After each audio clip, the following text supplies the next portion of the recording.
പൂക്കളമിട്ടും ഓണക്കോടിയുടുത്തും സദ്യയുണ്ടും മലയാളക്കര ഓണം വിപുലമായി ആഘോഷിക്കുകയാണ്.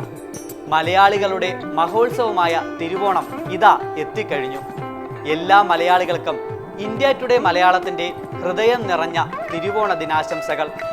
തിരുവോണ ദിനത്തിലെ ആചാരങ്ങളെയും ചിട്ടവട്ടങ്ങളെയും സാംസ്കാരിക തനിമയെയും നമുക്ക് ഒന്നുകൂടി പുനരാവിഷ്കരിക്കാം.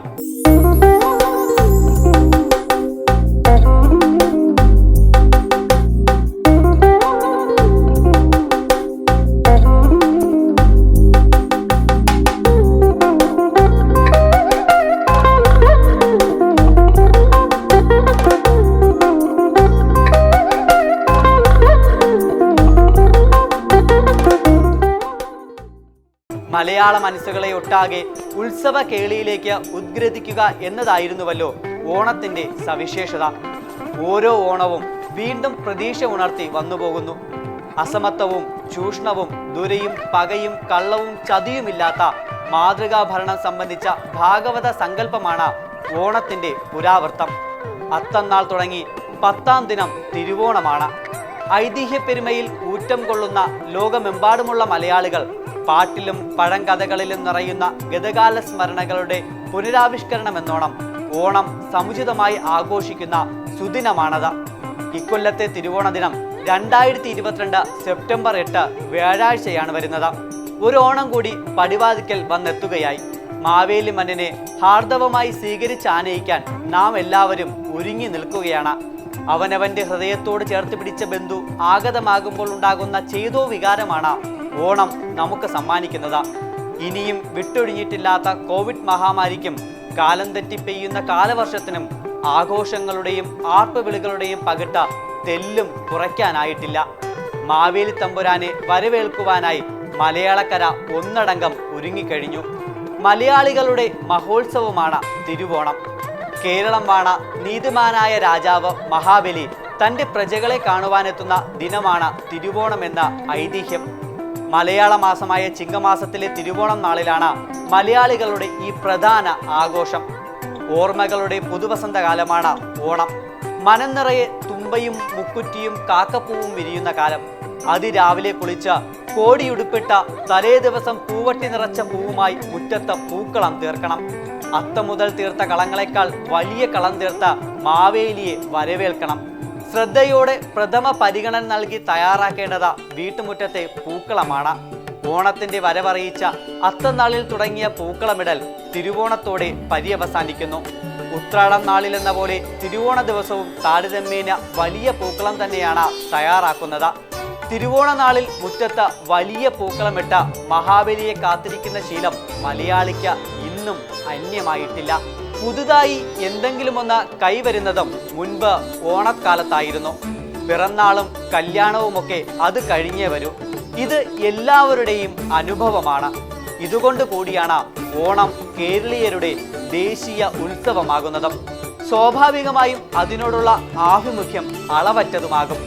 ഓണക്കോടി ഓണാഘോഷത്തിൽ പ്രധാനമാകാൻ കാരണം മറ്റൊന്നല്ല. പഴയകാലത്ത് മിക്കവർക്കും ആണ്ടിലൊരിക്കൽ കിട്ടുന്ന പുതുവസ്ത്രം അത് ഓണക്കോടി മാത്രമാണ്. കുട്ടികൾക്ക് മഞ്ഞക്കോടി എന്ന തോർത്തിന്റെ വലിപ്പമുള്ള കസവ് കരയോട് കൂടിയ ഒരു നേർത്ത വസ്ത്രം കൂടി കിട്ടാറുണ്ട്.